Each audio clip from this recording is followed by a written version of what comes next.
I'm going to start off and take as our springboard our talking topological template several of the responses we had from the last gang reading of those 1 and 1.5 liners, the chi-roots and etc. Now, one person asked if I would say something further about the line that went that everything nameable has a superior. I'm surprised. Well, I'm not surprised. All right, I'm surprised. No, I'm not.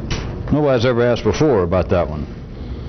But let me give you a tie-in, try and show you some bumps in the topological template that are close, if you know how to go into other dimensions, because they're not necessarily side by side, but they're close to things that we have already been talking about for the last few you-know-whats days. Everything nameable has a superior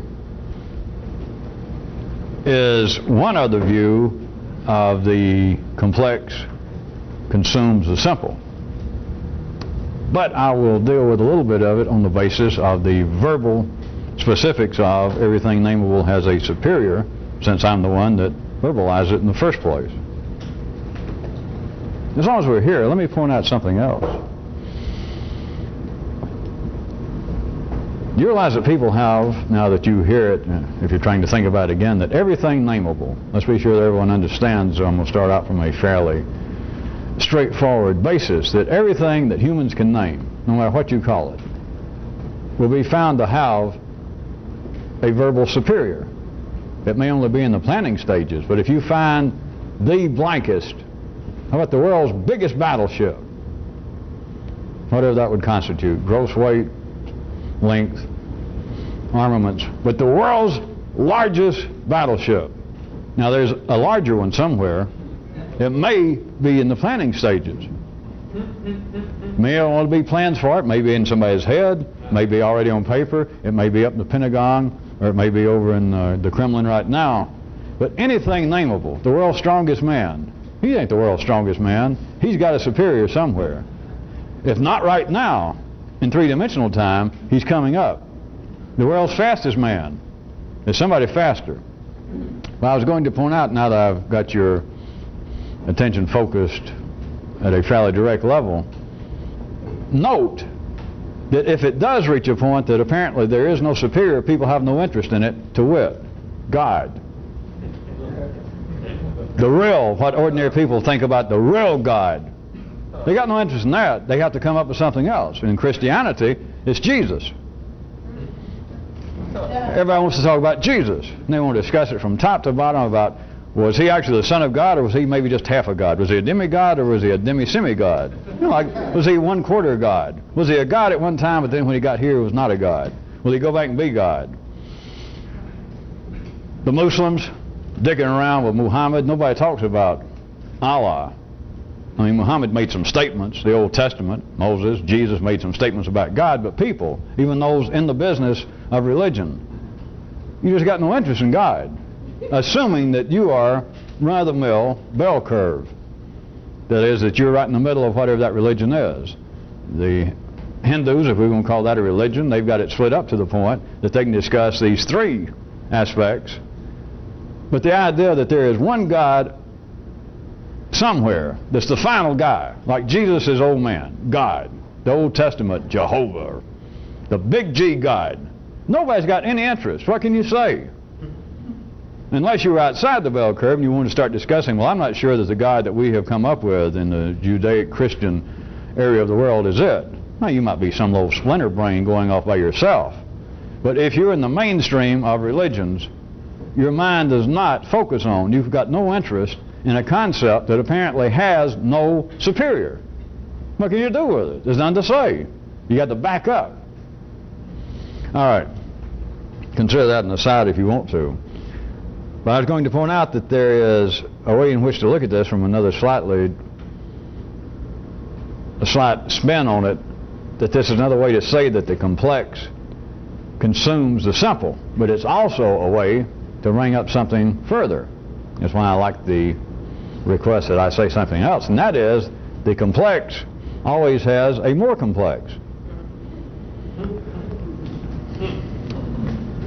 There is, on the topological scheme of things, what I would suggest that some of you should find interesting for me to point out 1 and maybe even 1.7 curious bumps. The idea, as I put it, that everything nameable has a superior, or even the complex has something more complex, has led, without them using those terms, but has led to, not in the mainstream of life, but has led to a consistent, and it's not way off, it's not too eccentric, that even people in the bell curve use it periodically, but it's led to this idea that everything is relative. And you, of course, do not have to be a physicist to use that term, because people were using it before Einstein. And people use it with not necessarily any great amount of sophistication or education. Just beer drinkers, bricklayers, and other sordid, nice people can be staying around, and somebody say something about, boy, won't you go out with my sister-in-law, she's in town. Boy, is she ugly. You know, well, it's all relative. You know, how hard up are you tonight? Another guy said, well, I don't know. He said, well, you know, beauty is relative. People use the term. Carried a bit further, the curious part I was going to point out, and I would not be at all surprised that some of you here and some of you out there on tape have had this kind of feeling, possibly before you even got involved with this, that you considered it was some kind of breakthrough or some kind of great insight on your part, or even oversight on your part, to come to that kind of intellectual conclusion that, well, wait a minute, there is no real good and evil as my religion or as my society defines it. It's all relative.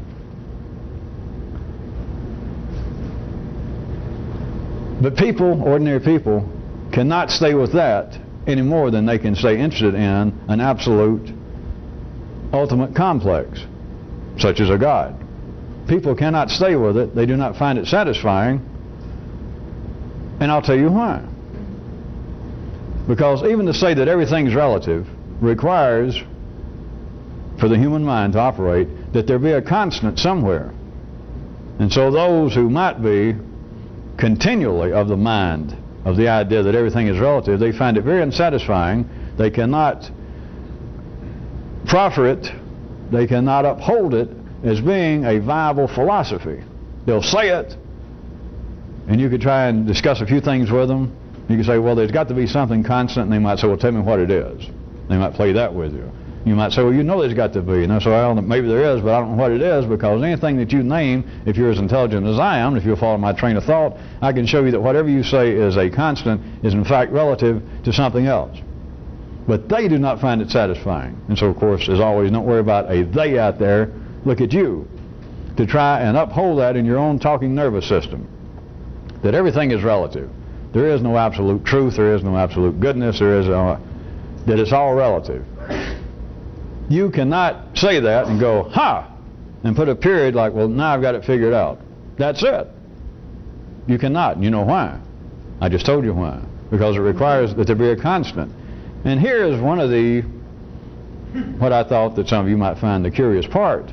Their constant is right there before them. And the intellect in the three-dimensional world cannot handle it, because the constant is, in this sense, that everything is relative. That is the constant. All right, a lot of you laughed, and I heard one or two giggles of semi-recognition, but do you hear it? Again, I'll point out that I'm not simply playing with words. The constant is that everything is relative from that view.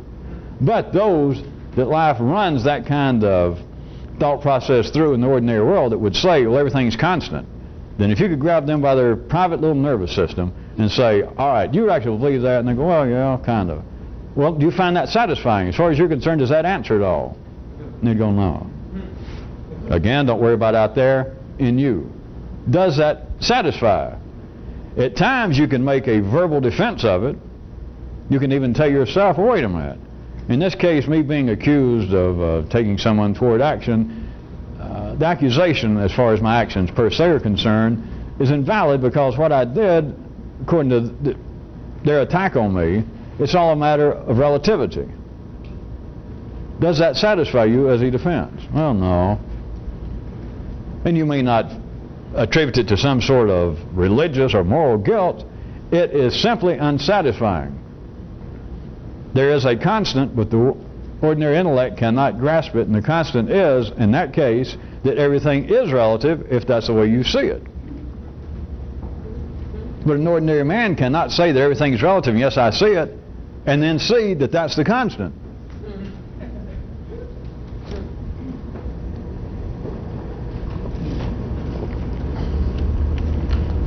There is a connection between that and something else that I brought up this year, if you recall, that beyond everything, no matter what it is, just beyond everything is something else.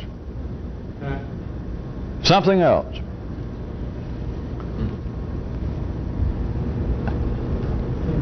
There is a connection between that and something else that I brought up recently. Well, between Kyrut and myself. And that was that of all the so-called unanswerable questions that ordinary people have and just say that there cannot be an answer, and Kyrut pointed out, oh yes there can. There's an answer to any question an ordinary person can ask, no matter how deep, how mystifying, how cosmic, how metaphysical, how irrational are the possible answers. There is an answer to all ordinary questions, and the answer is, you'll never know.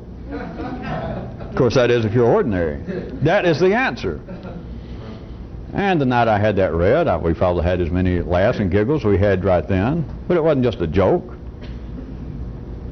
It is tied directly to such other examples I just started out with, that if you are wired up to see that everything is relative, that is the constant. If that was your continuous, if that was the basis of your intellectual wherewithal in the 3D world, that would be your constant, except you cannot see that there is a constant. It seems to be shifting and unsatisfying. In that same kind of way, all answers that ordinary intelligence may receive, may apparently conjure up itself, are unsatisfying. And they don't realize that that's an answer. I just put it a little more directly. I just quit beating around the bush. I said the answer is you'll never know. Let's assume that some of you laughed the first time you heard that, or at least tonight, and it was the laugh of recognition. Let's assume that. We could get some ordinary people to laugh at that, but they wouldn't know why. Any more than they know why, I would say, listen, you can say everything's relative. And sometimes it seems that way in an ordinary audience of nervous system. Go, yeah. And I say, well, what seems to be lacking is some constant, some objective constant by which to underpin this, to hold this. You just can't live a life saying, well, everything is relative. It can't be that everything is relative. There's got to be one thing that's not. And they can say, well, yeah, I hear what you mean, but I don't know what it is. And I'd say, I'll tell you. It's that. That's the constant, if you're wired up that way. And they'd still go, no, I'm not satisfied. They would not see that the answer to all questions is you'll never know. No one would slap their head and go, my God, I appreciate it. How much do I owe you? I just never thought of that. Any more than they would if I said, all right, everything is relative to you and you and you. And they go, yeah, yeah, yeah. And that's all right. What's lacking is a constant. And I talk to them a few minutes and they go, all right, I hear what you mean. I need at least one place I can stand. Because I don't believe in religions. I don't believe in any kind of particular philosophy. Humanistic, I don't believe it. I don't even believe in the relativity of moral situation ethics. And I'd say, well, what's really plaguing you is you need something new that's constant. And they go, okay. That's right. The constant is that everything is relative. That's the constant. They would no more go, oh, Jesus, thanks a lot.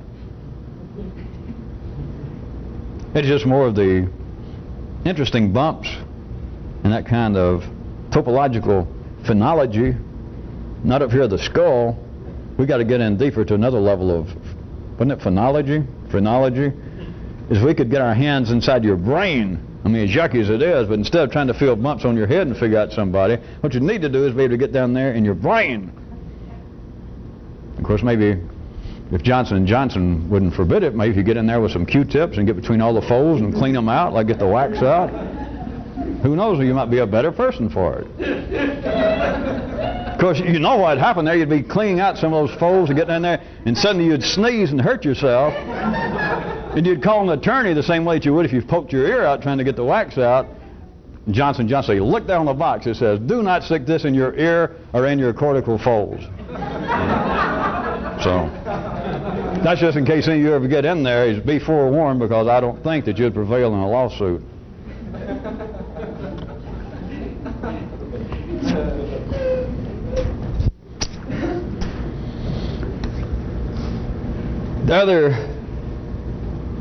Last time we were taping, if you recall, someone asked about something I'd said the time before last that we were taping. And it had to do, when I was talking at that time about the complex will ultimately consume the simple. And I had brought up, for various reasons that night, about a man finally dying and being consumed by unicell bacteria, worms even. And somebody asked, or at least the way I interpreted it for you last time we were taping, that would that not almost contradict what I said of having something simpler, that is worms, end up eating something more complex, a man? I think it's about time for this week for the big D, diagram time. I've been putting off diagramming this because I can see the reality of it, and there's no way to draw it, and I'm not even sure I want to try to describe it to you, because some of you, there's no sense giving you a headache when the weekend coming up. So I'm going to do it, of course, two-dimensionally, but try and picture it three-dimensionally, which you can do. But then try real hard to picture one more dimension, because the thing keeps going, but in directions we can't describe. But it goes like, two-dimensionally, it goes like this. This should give you some notion that we have, and take the example, something more complex, getting up to the point, and then from one view apparently then being consumed, in contradiction of what I said, by God. I hate it as much as you, but it would appear from one view that something simple, more simple, ends up consuming something more complex, that worms eat a man. Look at it this way. Something's expanding and it gets up to a level of complexity. Let's say that that's a man, a single man. And then he is completely depleted of energy. Dead on this level. Then it would appear that he has been consumed by something more simple. Let's say a worm. Worms. But then this goes. The worms then feed the earth. The earth then feeds the carbon cycle. Carbon cycle then feeds the plants. Plants feed. You end up back with something resembling, at least to the complexity of a man. Try and picture this instead of just even a three-dimensional horn. Is, I guess it would be, since I made up the term the other night, as far as I know, it would be a spherical saddle. If you can try and picture a sphere not only being an endless three-dimensional object of going around the outside, but what if it went this way? And I don't mean just the inside of a sphere. It would have to be able to be spherical and then be a kind of five-dimensional Mobius strip. That there is no way in, no way out, and no way to tell that there's no way in and no way out.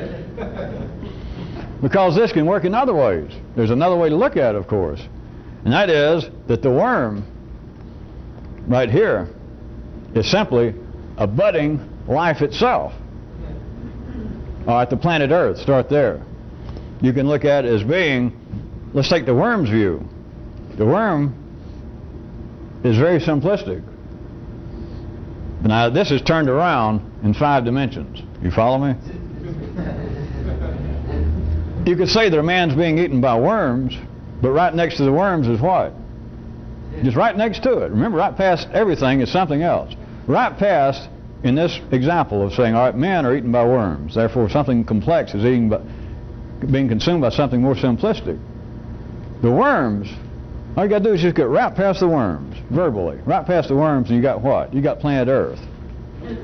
Because you can say that the Earth, if there's no worms there, you're going to disintegrate, and the planet's going to eat you. Of course, the planet's going to eat you anyway, but I'm trying to get you to see very materialistically. If you were buried in a place with no worms, you do understand the planet. Mother Earth is going to eat you. You're going to turn back, as the great book says, to dust. Not actually to dust, but to your own original chemical makeup as it was brought out of the land itself. You're going back there. And so you can say that the worms are just right past man, But just right past the worms, you can say, is something even more complex than man. So if you can see that, you could even draw a diagram that, well, let's start it from here, that there, it's this one over again. There's man, he gets up to worms, which seems to be more simple, but right there past worms, I don't know whether this will show, but then right past worms, just almost in no time, is something even more complex. You can look at worms as being, they wouldn't be independent contractors, it'd be paid employees. Very poorly paid employees, in my opinion, that's just my opinion, of the planet Earth. And so you could say that apparently, that's what I was trying to draw, whether it shows up on tape or not, that it seems as though you've got something more complex, a man, and he's died, and then, from one view, he is being consumed in contradiction by God to what I already said, by something more simple, worms. All you got to do is just look past that verbally. All you got to do is look past that topologically. All you got to do is look past that in a noonie-second. And you realize that, nah, it's the planet eating him. And then you're right quick and go past that. Nah, it ain't the planet eating him. It's life eating him. All of this turns back upon itself over and over and over. And right past everything complex is something more complex. And yet right past everything simple is something more complex. And right past everything complex is something more simple. Because go back to the first one. If you don't go any further, you could hold that position and say, all right, we have now something more complex than a worm, a dead man. He lays down and the worms eat him. So right past everything complex is not only something more complex, there's also something more simple. So right past everything that's verbally, that's nameable, verbally, remember where we started out, is something that's superior, there is something that's inferior. What's the first thing that people name after they name God?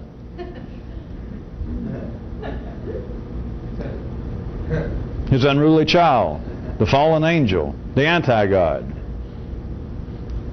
the playmate that wanted to be God and didn't make it. Right past everything is something else, except right past everything complex is something more complex. Right past everything complex is something more simple. All right? We got 4. Right past everything simple is something more complex. And right past something simple is something more simple.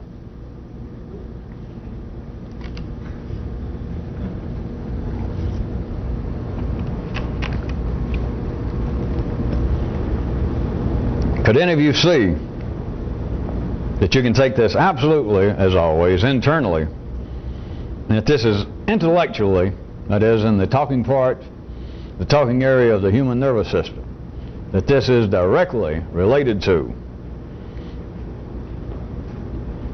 your more primitive, your more simple words, thoughts, moods, and motions, and the possibility of there being more complex ones just ahead. Boom.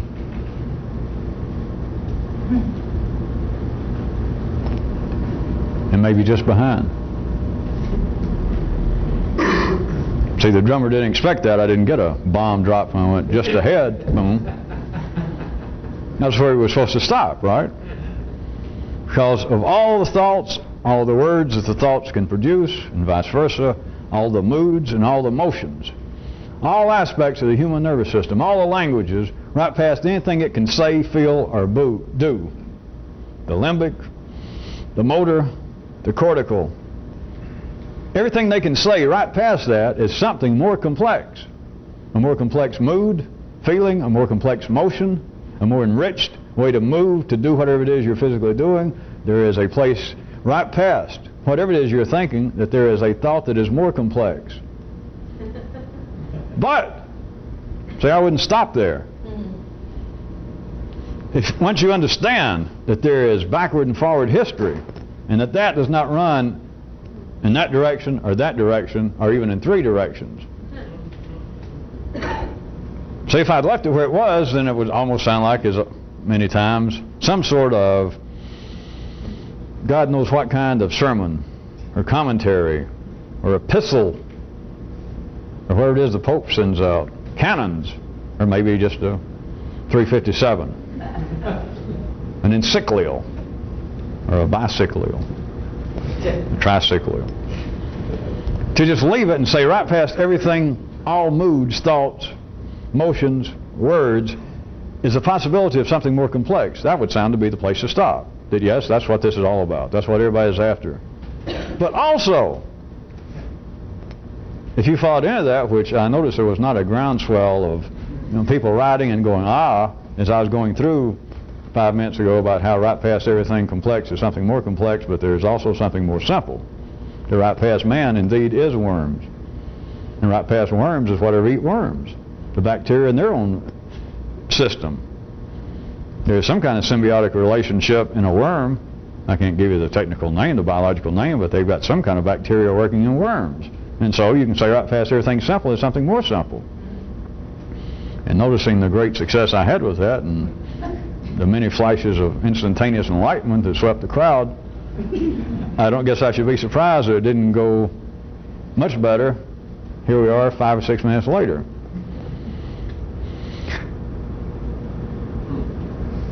The possibility of there being something more complex, a superior, that everything nameable has a superior. There is no way out of that. And right past everything that you think I have reached the ultimate, right past that is something that will consume it. But right past that is also something more simplistic. I noticed the other night when I said this that I received a very similar, it was like the crowd here and of course on tape doing an intellectual wave. They just in the stadium I could just see the neurons just tingling when I pointed out that all real information is true forward and backwards. It doesn't matter if you know what you're doing, not in the 3D world. It doesn't matter to say up is up and down's down. You might as well say down's up and up's down. The examples are just so childish and so elusive, but real information. That is information. It's already there, but the kind of perception that someone with a different perceiving mechanism would have would find that all the information. Well, let's make it even better since it's Friday. Remember this, that all information is flawed. A real revolutionist takes all information as being incorrect, and so what? And then goes ahead and uses it. But also, the information, if somebody real is using it, is true forward and backwards. That somebody can tell you that such and such is true, something happened, and you may, let's assume that they connected and you went, and you learned something from it. And a few minutes later, the person comes back and says, did I tell you that so-and-so did do so-and-so? And you go, yeah. And they say, well, what I meant to say, I thought something was wrong. What I meant to say is he didn't do so-and-so. You go, so you learned something else. I don't mean you just learned this guy can't get his story straight. But you learned something else. It doesn't matter. Well, unless there are, when it gets down to a real simplistic level, it can be like if somebody shoots a bullet and it hits you, and somebody says, I believe you're hit. There's a difference between that and you hear a bullet and you see a flash and you do this and somebody says, oh, it missed you. There is a difference, I grant you that, but now we're getting down to a termination level of the three-dimensional world, so don't bother me with that kind of cheap shot. Real information, that somebody can use it, that is any information, is true forward and backwards, coming and going. It has the same ability to nourish. Another reason, if you need another reason, to disabuse yourself of the idea that there is secret knowledge. People that believe in secret knowledge are wired up not much tighter. They're not wrapped much more efficiently than those that want to believe in a final ultimate God that a three-dimensional mind, of which a three-dimensional mind can perceive. The information, if you understand how to tell you, whatever it is, other than the announcement of your demise, I'll grant you that. Other than that, the information, it really doesn't matter. It's true coming and going. History is true forward and backwards. That's why there is no destiny. Why there is no future. Well, there is a future, but if you're going to talk about the future, if you're going to hang around here, at least name it correctly. That's forward history. Then what you call history is backward history. Right past anything that you feel, anything that you think, anything you say, and by and large what you do beyond the primary level of feeding yourself, protecting yourself. But all of your moods and your emotions and your thoughts, no matter what they are, right beyond whatever it is you have, are those that are more complex. And you would think, having no choice at the ordinary level, that if you went back in this direction, you'd be reversing yourself. And an ordinary person would be. I'll grant you that. But an ordinary person couldn't do any of this anyway. But if you know how, you can go backwards. And still it becomes more complex. Well, being buoyed along by several people reacting to that, I can't resist. I'll say a little bit more. Easy examples again, are easily seen. Analysis, people talking about themselves, is the attempt to go backwards, and they don't know it. Well, they describe it like it's traumas and things that happen that they want to go backwards and undo them in some way. To use information in a revolutionary way, you're not trying to go back and undo anything. But if you know how, you can go back, and what seems, I'm not being science fiction-y now. In other words, to get it practically, what seems to have happened to you in life, things that actually happen, forget it from some kind of psychological, theoretical view, but things that happen to you, that your father died when you were 6 years old, and you was barely remembering, and it's always made you mad, or you always felt bad about it. And you remember that right after it happened, or sometime later, one time you told your mother, why'd you let Dad die? And the whole family's talked about it, and every now and then you think about it. Try right quick. Now, though I'm using those kind of descriptions, you can't play with this psychologically because it's not. It's molecular. It's chemical. It's electrical. It's just words on it so you can see it. But you can go back, if you know what you're doing, and things that had an adverse chemical, electrical effect, not psychological, you can go back, I don't want to say it, but I'm going to, and undo them. I didn't plan to go into this, or I would have given myself another split second and made up another term. You can relearn it. You can go back what seems to be, from the ordinary view, people undergoing analysis. People who think, well, all right, there's something in my past that's making me feel real guilty, and I got to bring it out, and I got to go through analysis and talk to people. They believe they're going back and they're going to undo this ball of twine, that they're going to unlock some door that's slammed on their pecker, on their finger at some point, and they'll feel better. But what they're trying to do without knowing it is they want to go backwards, but they want to take something that's more complex and now make it more simple. Which is why I was telling you, if people indeed could be a Christian or a Jew, or if somebody could be fully analyzed, whatever that would be, like you're cured. If there's a psychiatrist that could say you're cured, whatever that is, they believe that would be more complex, but it would actually be more simple for 3D people. But if you know how to do this, it's not that you're going back, because the thing didn't actually happen. I mean, it happened, but remember, there's a difference between what happened and your memory of it. And so just finding out your memory, if you paid $20,000 after 4 years of analysis and went, now I remember, one time I told my mother, I said, you made Dad die. Got it, now I remember, now I feel much better.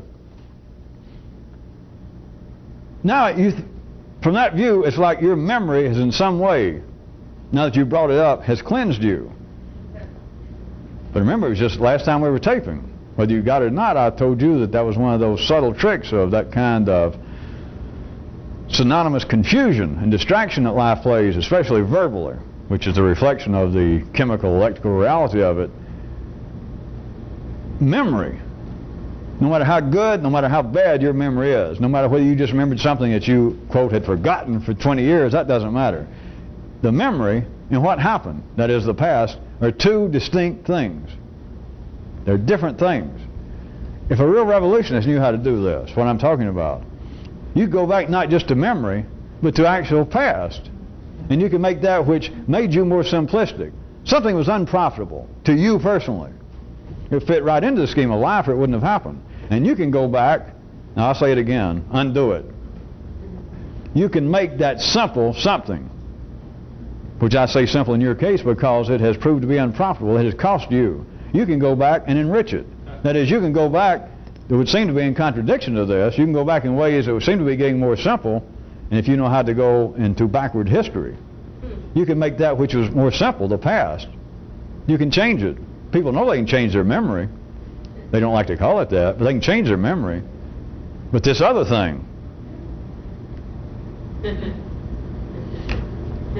you can go forward and you can go backwards and find that right past that which is more complex is something more complex, and right past something that would seem to be that funnel going back this way and diminishing something more simple, if you know how to do it, it can run to something more complex going back in that direction, which seems to be the past, which seems to be one's memory.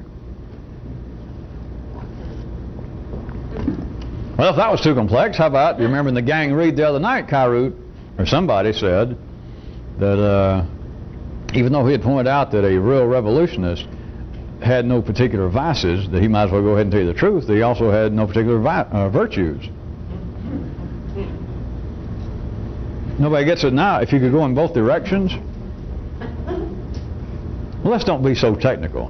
What if you were in a position that nothing bugged you? Now, I don't mean like ordinary people saying, yeah, I'm in my own space and I'm pretty wigged out right now. I'm pretty cool. Nothing's bugging me now. I didn't say now. It just, nothing bugs you. Yeah, but look at all the terrible things that happened to you in the past. And look at all the terrible things that's bound to happen to you in the future. And the guy in the city, remember, I said I wouldn't repeat it again, but I'm the one that said it so I can contradict it. And at the same time, remember, there's a guy in the city that said, what a horrible thing it is not to want anything. What a terrifying thing. What a terrifying thing not to be bugged. Especially to be bugged and not sure why. That is, to have subconscious buggings going on. To have worms eating at me while I'm yet alive. To have those things that are more simplistic in my moods, in my thoughts. They're eating on me. And I don't seem to be able to stop it.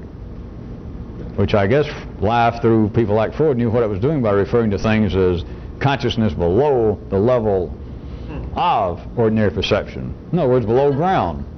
The subconscious and the worms eating on people.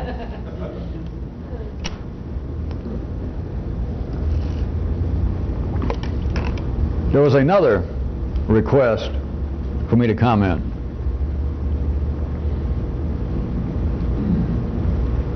How much time we got? 7 minutes. 7? Well, let me hold that one. Somebody else just made a comment. Somebody wrote me. Let me go to another one. Somebody wrote me, not before last, a note. The gist of it was that they found that there seemed to be a kind of new energy, a kind of energy that happened to them, or to people, when they did, quote, a job well done. They seemed to be, that they benefited from it. And then they had the also like impression that there seemed to be some kind of negative flow of energy when someone did not do a job well done. And the basis, they didn't really ask a question, but it was a very good observation, a comment. I've played around at the edges of it before, but I want to use that a little bit. You understand what we're saying, just quite simply, that people, by and large, in the bell curve at least, seem to get some kind of energy, good feelings, from doing a job well done. And likewise, contrarily, when they don't. Now, there are two ways, let me complicate it for the sake of perhaps stabilizing your dual view. But let me point out that there are two ways first to consider about what is a job well done. One is by the person's own estimation. And the second one is apparently by an interested audience, which may only be one other person. In other words, someone could go in and do the drywall work in a new apartment, just one apartment, and stand back and look at it and think, my God, you know, am I a drywall man or not? You know, especially to be a non-drunk. But you know, is that might be the job well done. Or there are people, again, right in the middle of the bell curve, that they do the work, and the job well done is more based upon the contractor, the owner of the apartments, the developer, the architect, or perhaps just another drywall man. In other words, but an audience for somebody to come in and go, you know, I never told you this, Sam, but you do just impeccable. It may seem like a small thing, but when it comes to drywall work, you know, you're it. You're the Picasso of drywalls. Right?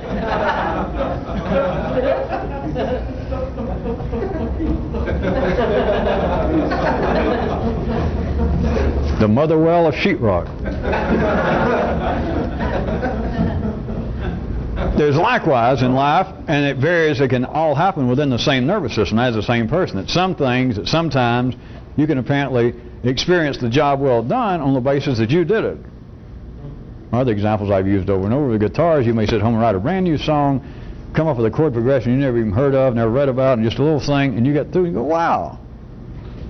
And you feel so good, you can go and lay down and go to sleep. Or you go out and go for a run at midnight. Or it may be, same person, same kind of situation, and maybe you're fooling around and somebody walks in the room and you have no particular feeling of a job well done or not, and your girlfriend, somebody walks in the room and goes, hey, do that again. And I said, well, that's a weird little chord progression there that you're playing. You go, yeah? Next thing, in fact, you're something else anyway. I don't know why you're not rich and famous. So at times, apparently, it can be internally, personally, rewarding on the, or defining on the basis of the job well done by my own definition. And at other times, with other people, other places, it could be apparently there must be an audience to offer the energy, the concept that, hey, that's a job well done.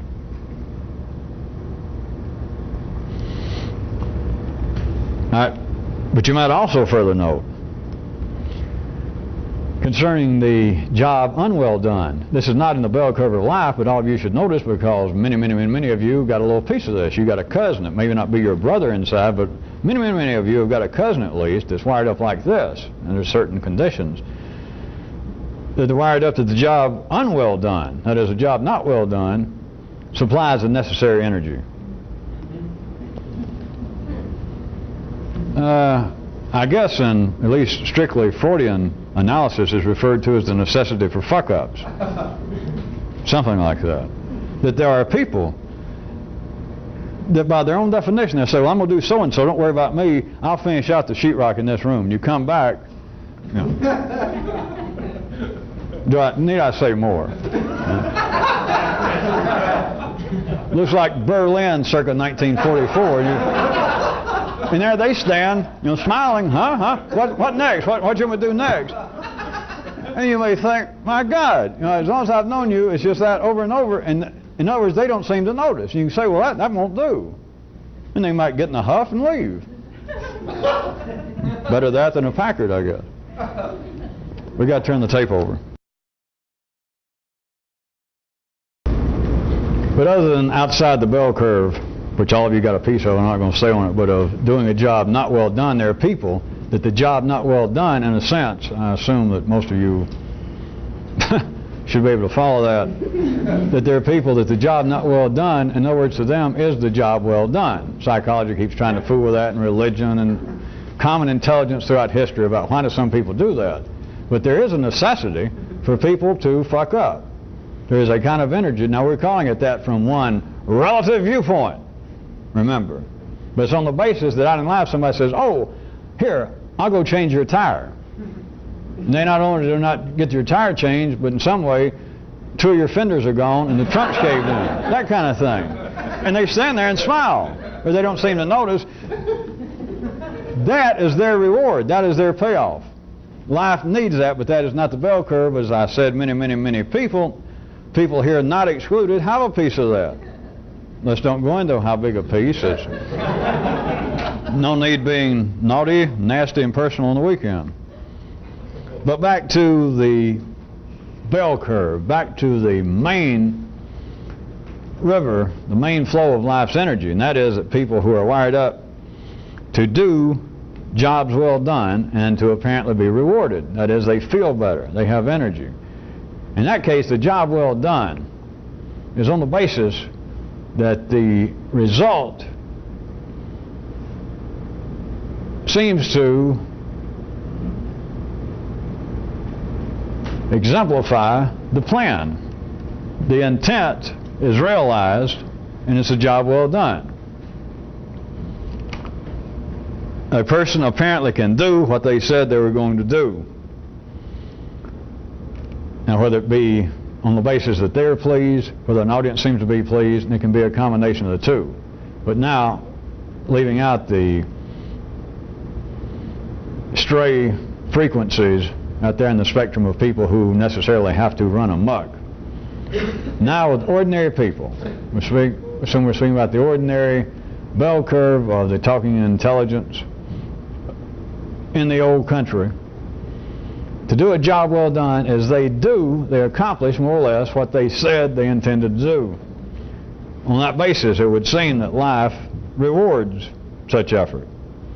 It would seem that life rewards those people, the majority of people, most of the time, rewards them for having thoughts of action, plans, and then having comparable subsequent action so that they seem to do what they said they intended to do.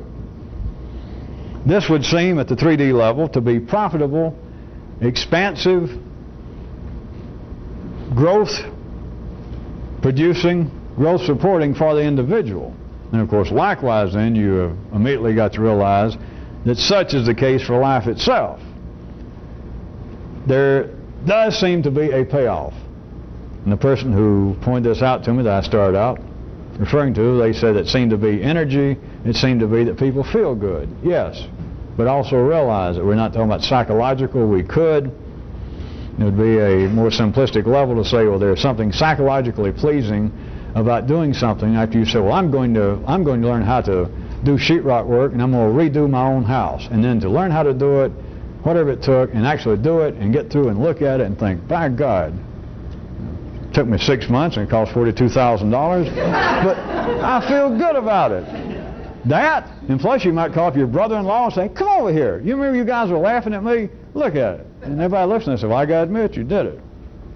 All right, we could call it psychological payoffs. We could say that now the person has a better self-image of themselves. Or we could say that their image of themselves continues to be supported in a positive manner and blah, blah, blah. The truth is, life has, along those lines, inside of your nervous system, has produced what seems to you to be favorable chemical and electrical flows. And it happened on the basis that along your personal line, your moves, your moods, your words stated. Started out, they thought of action, they talked to themselves of action, then they talked to somebody else of action, normally referred to as plans, intentions. And then the thoughts, the moods fell into, in this case, fell into parallel lines with emotions, not emotions, motions. The motor language, and the deed was done. The deed was done in some combination of pleasing the doer, pleasing an audience, pleasing some combination thereof. But apparently it went from, remember the two things that humans can do, the two things that any creature could do at this level that had a talking part of the nervous system, that had the cortical part, is that humans can do one thing that no other creature can do. They not only can act, they can think of acting. On this basis, you can see this line that the payoff is that the thinking of acting led to acting, and from some particular view, that is the individual's view, an audience's view, that is an I view or apparently a not I view or some combination thereof, that the thinking of action seemed to be tied directly to and led to and was accomplished by the action. And when that happens, there is a favorable flow. The individual feels it, and it comes out, if they're going to talk about it, which, try and stop an ordinary person, in some way they're going to say, God, I'm glad I did that. Or they just get through with the work, and if nobody's around, you go, you did it. You feel good, or you get through playing the song, and you go down, and you play that little progression again. And somewhere inside you go,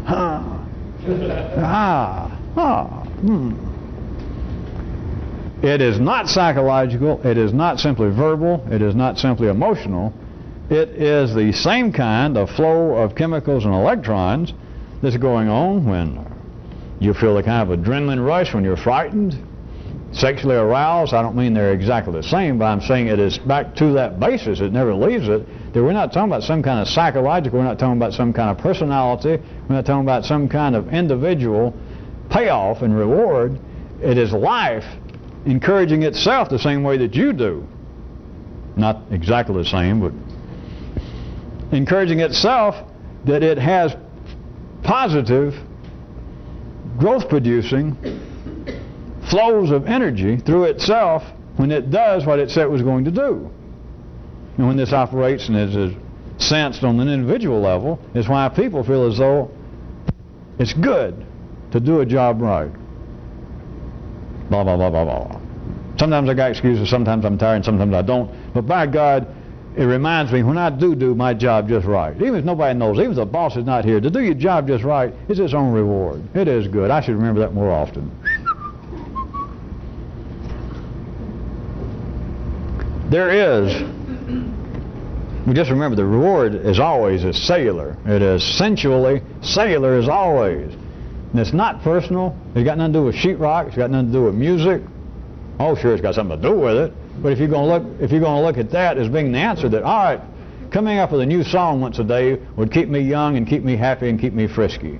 Doing drywall work would keep a man forever young.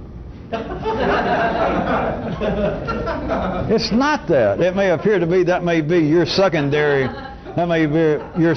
activity and your interest, which is fine. But what we're talking about is back to the primary level of the flows of energy. The payoff, you can say, well, I feel good. I always feel energy when I don't do my job right, even if nobody knows it. If I get in a hurry on Friday and I just do a half-assed job, and I'm doing my drywall work, even if they never say anything, pretty cheap apartments, I could tell that by looking at them. Even if they don't say anything, I don't feel right. It doesn't always stop me. I don't necessarily go back on a Saturday and redo it on my own time, but I don't feel good. It's not you not feeling good. It's not you feeling good when the job is well done. But you should learn from that life, in a sense, again, it's more complex than this, of course. But from a 3D view, to talk about 3D, it is like a kind of positive reinforcement that life is giving itself. It's much more complex. It's more complex than you doing something, such as going out and running, and you find that you feel good to run. Now, you could say, if you're an ordinary person, you could say, or somebody asks you, why do you keep running? In the rain, you run every day and every morning. You say, well, it makes me feel good. Somebody go, oh, come on, make you feel good. Then you might say, well, it makes me lose weight. I'm more attractive to women. My clothes fit better. I sleep better. All of that's true enough in the same way as saying I feel good when I write a new song every day, when I do my sheetrocking just right. You can say that, but it's more than that. It is an electrical, it is a chemical flow that makes the running fun. And anything you say after that is secondary. Because that's not why you're running, no matter what you say. You can say, well, I run because I need to lose weight. That may be true. But if you feel good running, and you say, in fact, and somebody says, God, that'd make me tired. And let's say that you're the type, which is in the mainstream, say, well, that's weird that somebody like you, a couch potato, would say that. Because the truth is, when I run, I have more energy. And people, but of course, that's true very often. Not necessarily all the time, because nothing's all the time except you know what. The energy is not psychological. You may say, I feel better, but that's not it. You don't feel better because you say you feel better. And you don't even say you feel better because you feel better. Down at the nonverbal level, down at the primary level, you feel better because you feel better. You feel better because life feels better. You feel better because life feels better through you, and it is sensually cellular as always. And anything else is secondary talk about. Say, well, I feel better because I have more energy. No, you have more energy because you have more energy. You have more energy because there's more energy flowing through you. You have more energy because you're doing something that is profitable to life. And you can say, well, it's profitable to me, which it is. But that's not why you do it. And only ordinary people say that. Of course, only ordinary people say anything, don't they? Yeah. Maybe. I was going to say Beyond all that, assuming that all of you followed a little piece of that, of doing that which life wants done, doing that on your individual level, that seems to be jobs well done. That is, the result seems to be what you intended, whether you have an audience or not, or whether you need an audience or not. So, everyone, let's assuming, knowing what we're talking about, that to do a job right sometimes gives a feeling it's just really incomparable. And maybe no one ever knows it, but you just did it and it was right, and you just, nothing else to say. Of course, you shouldn't have said that, but you said it, and you think, that's it. I feel good about it, I think good about it, I feel good in my body about it. How about to go beyond that level in this kind of activity, this kind of revolutionary, exploratory activity? Think of what the payoff must be to get to this level and to do a job well done, forward or backwards. In other words, if you think doing sheetrock work, getting your car tuned up, learning how to do a triple whamadiddy pirouette, which I guess would be some kind of combination dance and playing the snare drum, but, writing a piece of music, if you think that that makes you feel good, which it does, and I've encouraged all of you, remember that, if you need any encouragement, any secondary activity, any hobby you got that you enjoy, is, by God, do it. Just do it all you can. Just do it and feel good. But imagine, at another level, to do a job well done in the revolutionist sense. Think about how good that must feel. Plus, if you need any other way to look at it, that on that level you're doing a job well done, which is irrelevant because to begin with the job doesn't even need to be done right now. And to do it and then do it right. Well, one reason it feels good, if you, I don't normally talk like this, but hell, here we are half drunk and it's late Friday. It's just a joke, folks. It's me saying the payoff of feeling good and more energy at a level beyond this, the ordinary level. Me just asking you rhetorically, think how much fun it must be. And then me saying, because for one thing, the job doesn't even need to be done. There's even more. Remember this. You do a job well done, and you cut down one of the possibilities at that level, there is no audience. To do the job well done in the revolutionist sense, there is no audience anywhere. Well, if you people do it, I could be your audience. But then you wouldn't even care anyway if you can do it. But what I'm saying is there is no audience. There is no possibility of, God, I'm doing so, and I'm going to have to put words on it, great. I'm doing such fabulous, I see so much, I am such a different person. Wait till I tell Elmo about this. Wait till I tell my mother, my brother. Wait till I tell somebody. Wait till they realize it. There is no audience. So you cut down on that. Nobody can recognize. Nobody can tell whether you did a good job or a bad job because they can't even see the job. It's like five-dimensionally invisible sheetrock. They just, you can't see it.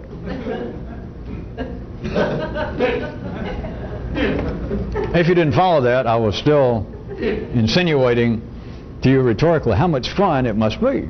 Think about it. To do a job well done on a level in a direction that the ordinary people never experience. But there is no possibility of an audience. No one can see it. No one can say good job, nobody can say bad job. They can't even see it. You are struggling, you're producing, you're creating, you're plastering, you're painting, and no one can see it. No one can smell it, no one can feel it. Think what a great job that is when you can do it right. Because only you know. Well, you and you know who. Assuming you know who, and I don't mean me, but assuming you know who even notices what you're doing.